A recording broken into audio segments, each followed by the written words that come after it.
Mi ha accoltellata. È la versione che una studentessa di un istituto veneziano ha detto appena giunta in classe con un'ora di ritardo rispetto ai compagni.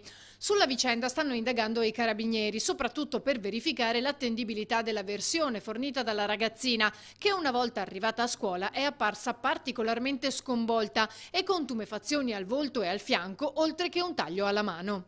Lesioni che potrebbero essere riconducibili a un'arma da taglio. Secondo quanto raccontato dalla studentessa, un uomo che da giorni la importunava lunedì mattina sarebbe passato ai fatti aggredendola in una calle poco distante dalla scuola.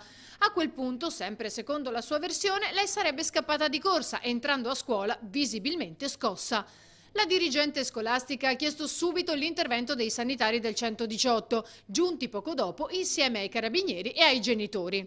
La giovane è stata dunque accompagnata al pronto soccorso dell'ospedale civile, dove l'hanno medicata, visitata e dimessa con una prognosi di 6 giorni. Nel pomeriggio si è recata nella caserma dei carabinieri di San Zaccaria a Venezia per essere ascoltata dalle forze dell'ordine.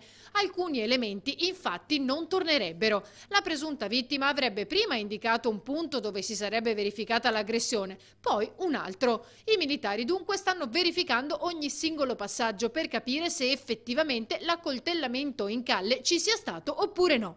Le verifiche in zona sulla possibile presenza di persone somiglianti alla descrizione fornita dalla ragazzina hanno avuto esito negativo.